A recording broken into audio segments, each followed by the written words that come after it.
All right, hey guys, welcome to the backside of homework 8. Super exciting. So today we're doing measures of central tendency, which you guys also killed. So great job for doing such a good job in class the last couple times. I know, yeah, you guys are going to do great.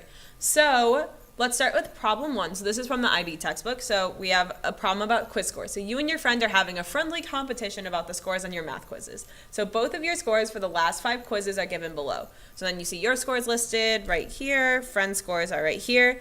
So let's look at this side. So this side is asking about the mean, median, mode of your data, and this side is asking about the mean, median, mode of your friend's data. So let's look at ours first. I should have labeled that in different colors. So we're going to pretend I did, and we're going to box this one in black. So this is the friend's quiz scores, and this is your quiz scores. I think that's one of the hardest parts, is just making sure that we read the question correctly and see which one's referring to what. So what is the mean of your data? So how do we calculate the mean? What does the mean mean again? The mean is the average. Average. So if I was trying to calculate what the mean was, I would take, let's see, can we see this? I'm going to turn off the light, see if that helps. Nope.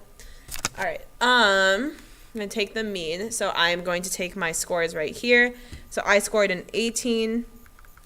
And remember to set up your numerator and denominator beforehand. It makes it a lot easier. So let's see if I can do it over here. So my scores, I had an 18, a 16, a 19, and a 15, and a 17. So that gives me a total of 1, 2, 3, 4, 5, 6 scores.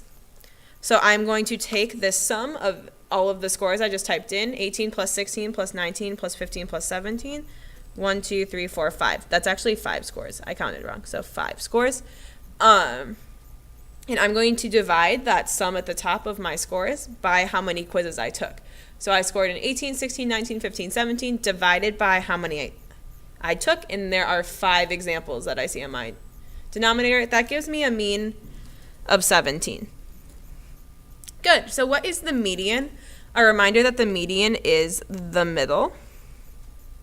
So what do we need to do? We need to make sure that these are arranged in order from highest to lowest.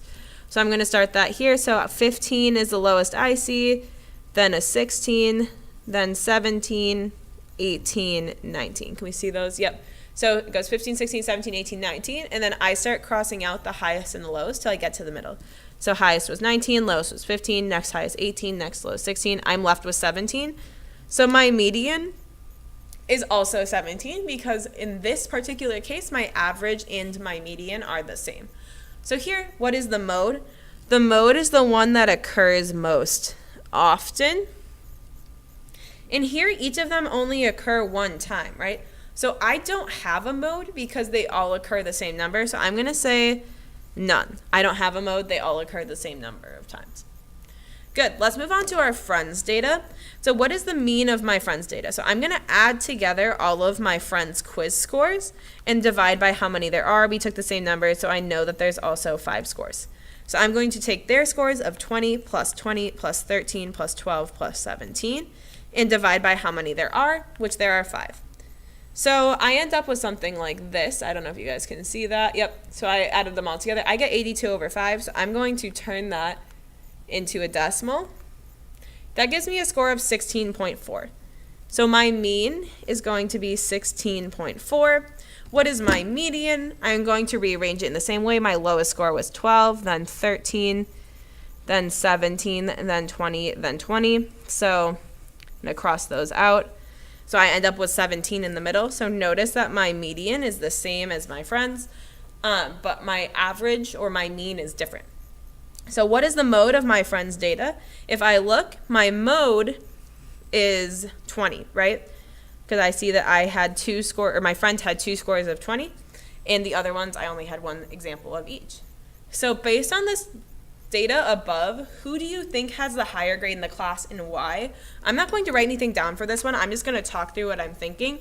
So we notice that who has a higher number changes, right? So if we're looking at my average or my mean, I have a higher quiz score, right? Because I have an average of 17 and they have an average of 16.4. If we're looking at median, they're the same number.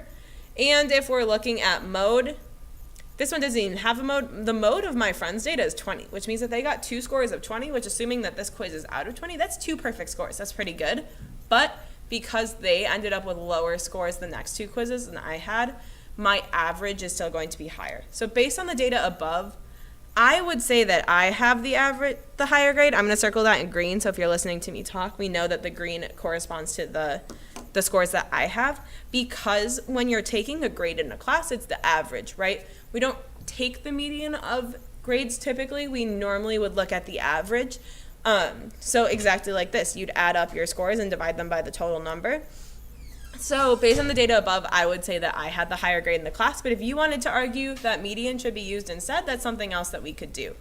But so I would stick to mean. So I'm going to write that down too, but I would look at mean. You guys should explain it yourself. No. But I'm going to look at the mean in general. So you need to answer this why part.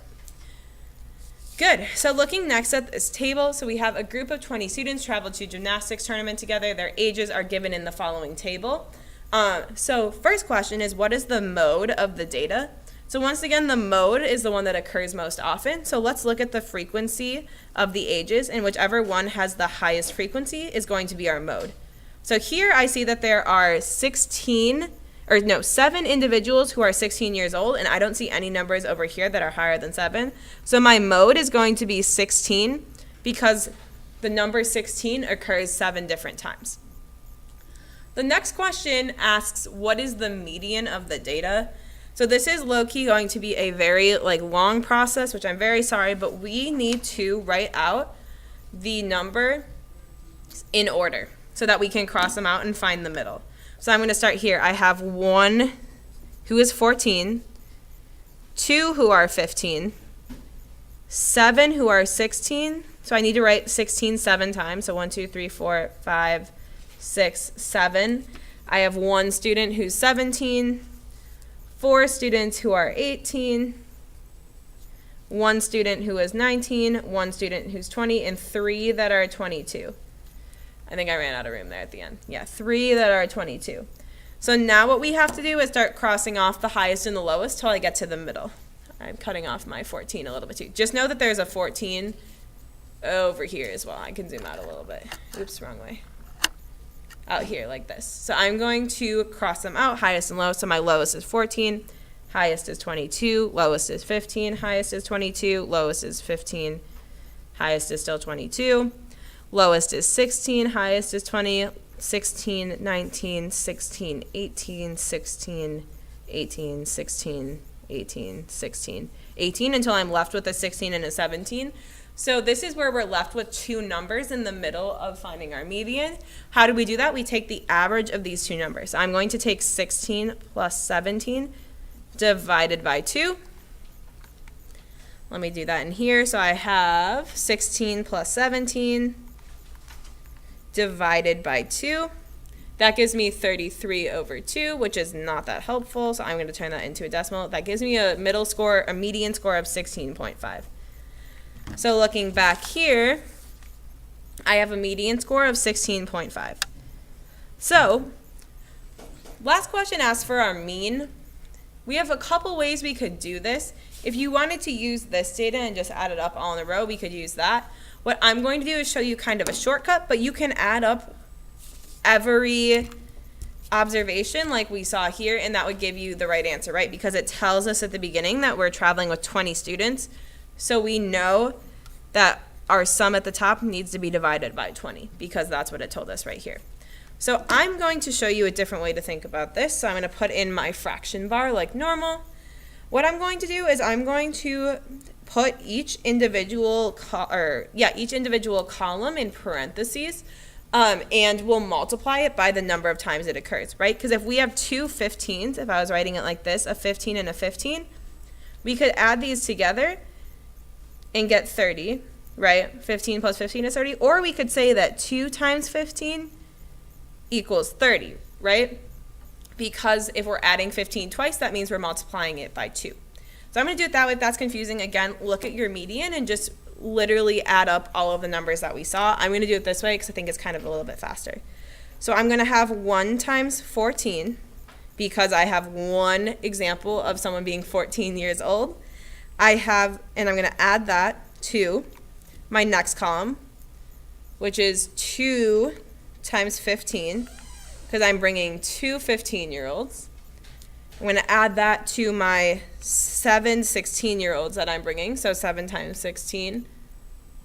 I'm going to add that to my 1 17-year-old that I'm bringing.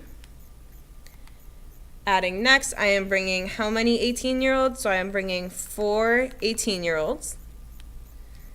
Adding that to, I am bringing 1 19-year-old. And then I am bringing 1 19-year-old. How many 20-year-olds? 1 20-year-old, so plus 1 times 20. And adding that, lastly, I am bringing 3 22-year-olds, so 3 times 22.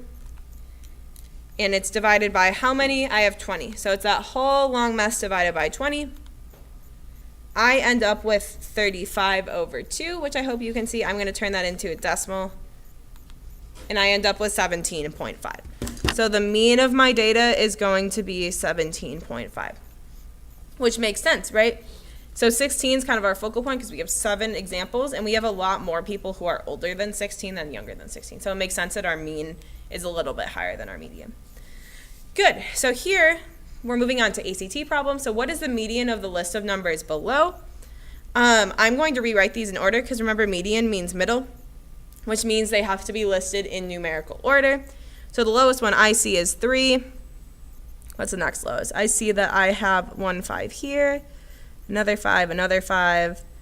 I have a 6 over here, a 7, a 9, 11, and a 12. So I think that should be good. So now let's find the median. We'll cross them off as we go in. So we're crossing off the lowest and the highest, the lowest and the highest, the lowest and the highest, the lowest and the highest. And I end up with 6, so my answer choice should be G. Let me just check that's what I got before. Yep, end up with G. Good. This next one, I know it's kind of hard to see, so hopefully you can see it better on your paper. So we have the age of the first 6 presidents, and we're supposed to find the mean age, which again, mean means what? Average. And that also tells us how many presidents there were, so divided by how many there were. So I'm going to say 57 plus 61 plus 57 plus 57 plus 58 plus 57. So those are my ages I have. I have 1, 2, 3, 4, 5, 6 ages. Also, it tells us there were 6 presidents, so that's good to know that we did that right. So we have this whole mess divided by 6. I'm going to pop that into my calculator. 57 plus 61 plus 57 plus 57 plus 58 plus 57 divided by 6 gives me some weird fraction. I'm going to turn that into a decimal. I get 57.833 repeating. And it says which of the values is closest in age. So which one's closest to 57.83 repeating? Just 57.8, which is answer choice H. So if you have any questions about that, you can ask me or Miss Avra. Otherwise, hopefully that this looked very similar to what we did in class last time. So once again, see you guys tomorrow. If you have any questions, let us know.